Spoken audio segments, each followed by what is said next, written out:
Hi, I'm Dr. Althea Neve Kaminsky for The Learning Scientist.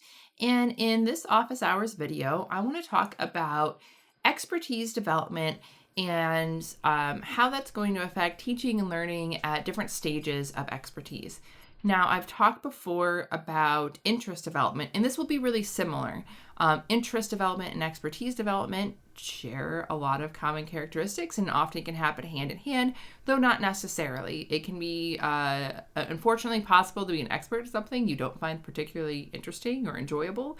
Expertise comes as the result of experience, which may be divorced from interest, but I think ideally we would all like to get experience with things that we're actually interested in and enjoy. So while there's going to be a lot of similarities here, they are a little different. So the way that expertise develops, that's useful to understand, first of all.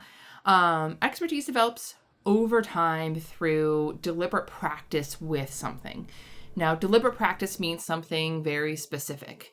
Obviously, it means that you're practicing with some material, with some practice, with maybe playing an instrument, maybe dance, maybe cooking, maybe learning, physics. Right, there are all kinds of things that you can practice with.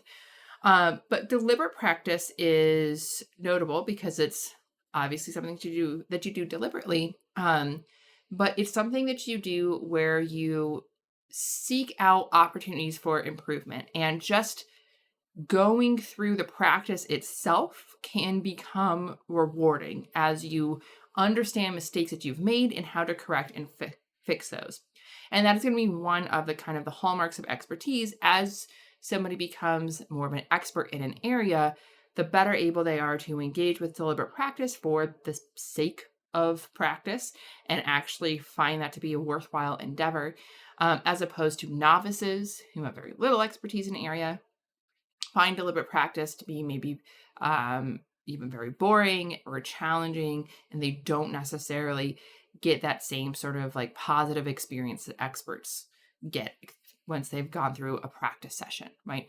So when we talk about deliberate practice, a lot of this work has been done with musicians or with athletes and looking at how they practice their craft. But these same things can be applied to other areas of expertise, although there are some challenges to other areas where your feedback isn't as immediate, because that turns out to be something really important.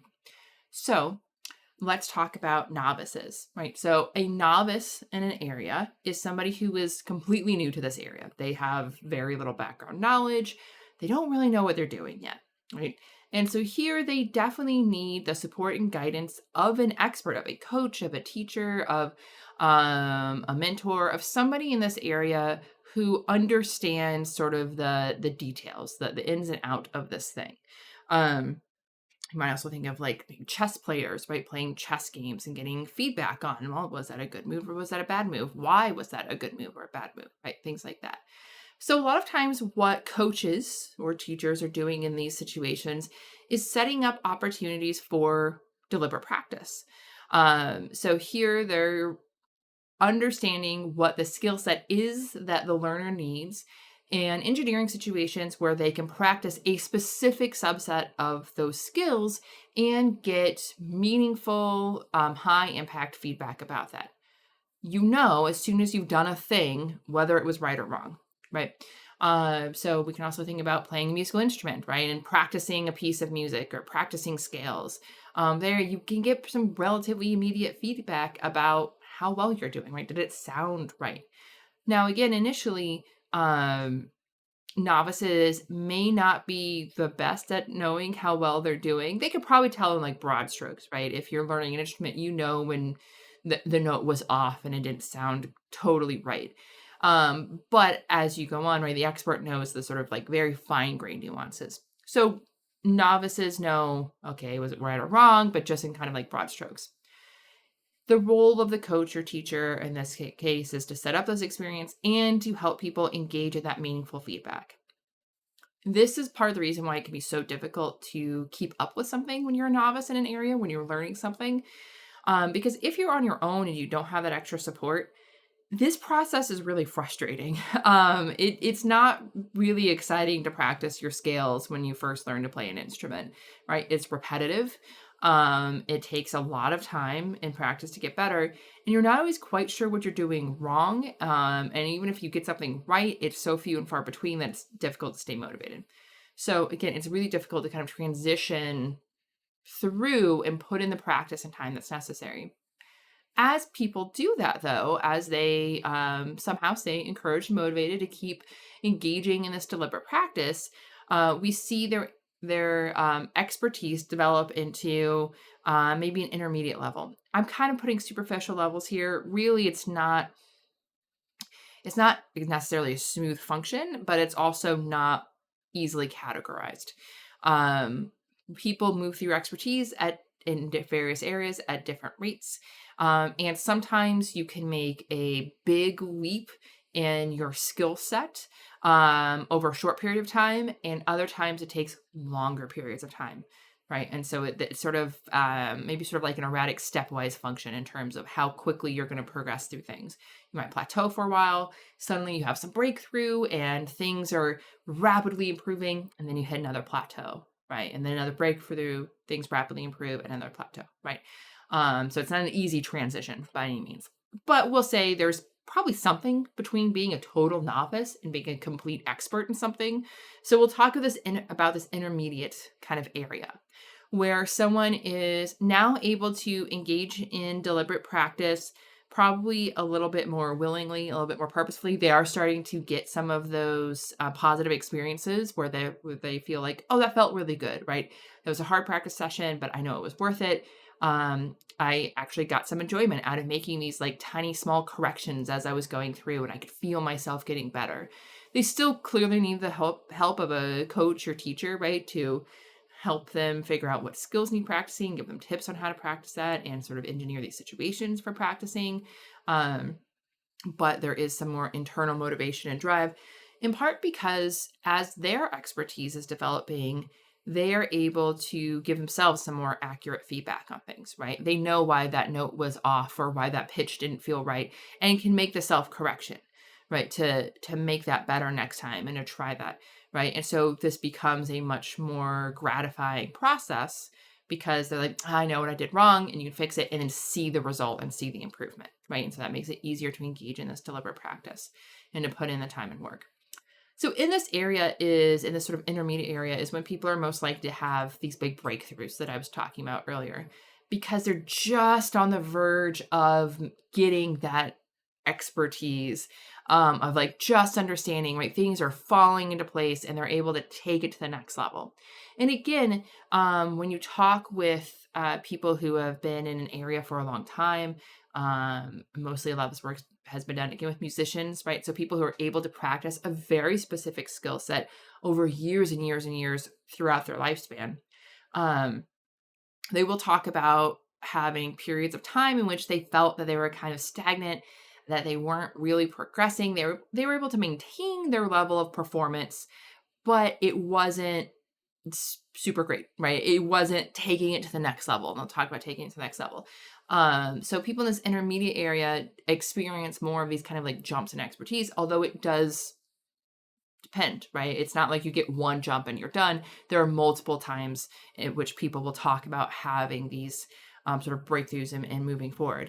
And again, this happens as a result of deliberate practice, of sitting down and practicing very specific skills, getting immediate feedback, and being able to have meaningful reflection on that feedback, right? Understanding it, taking time to think through what went well, what didn't go well, how did it feel, right? The kind of nuances like that. And then finally, right, we have full-blown experts, right? People at high levels of performance, who have high levels of expertise. Here, they're almost entirely self-motivated to practice, right? Deliberate practice is maybe fun, even. You get really good at making these corrections. You take joy in tweaking small things so that you can get incrementally better, right? And you are much more aware of your progress in those small increments. Now, this doesn't necessarily mean that you don't need a coach or a teacher at this point. It's still always very valuable to get outside perspective and feedback on what you're doing.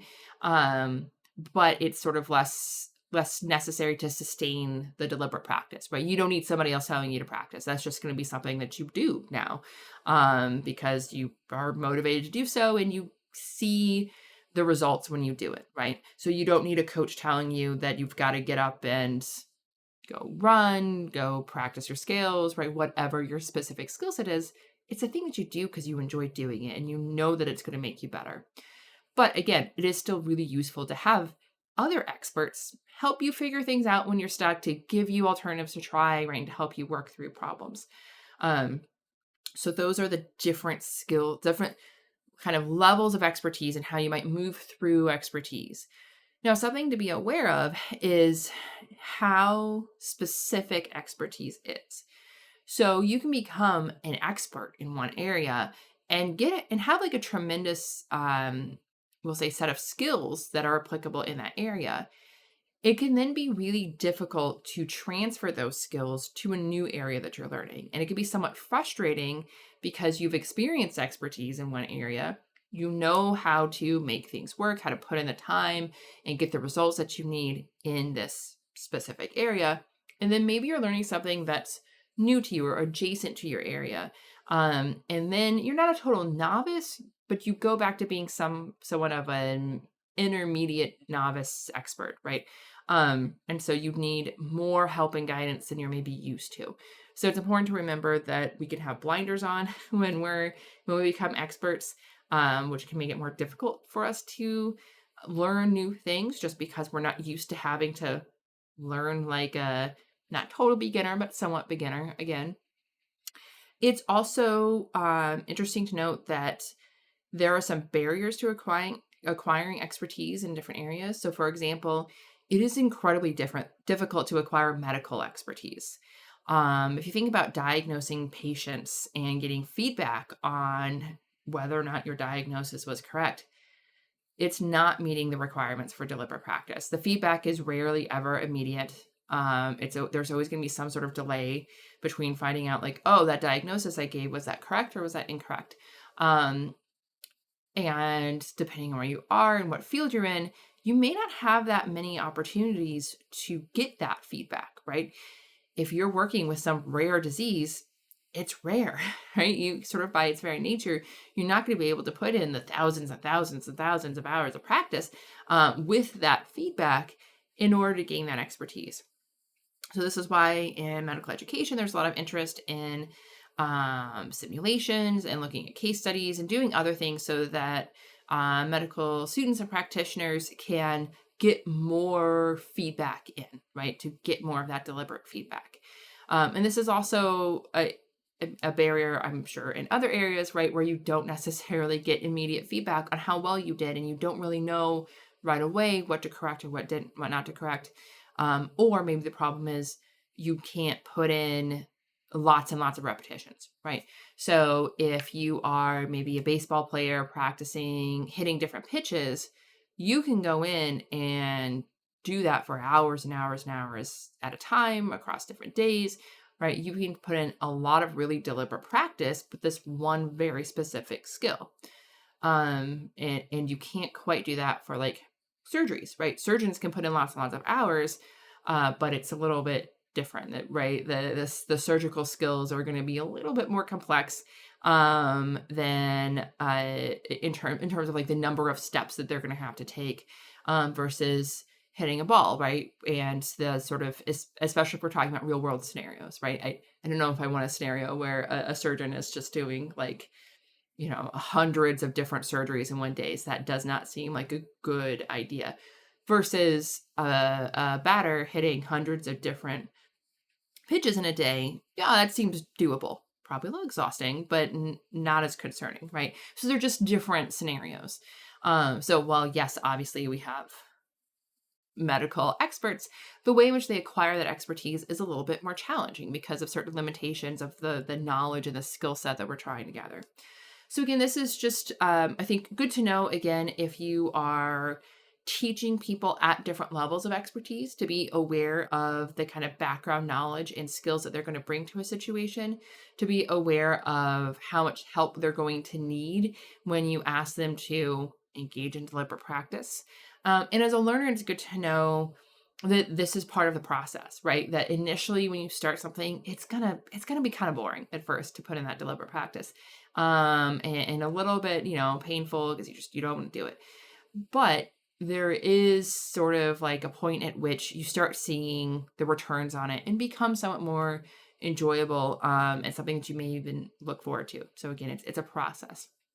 So I hope that has been helpful, or at least interesting, learning about the way interest develops, or not interest, sorry, the way that learning about the way that expertise develops over time and how that may affect teaching and learning at different stages of expertise.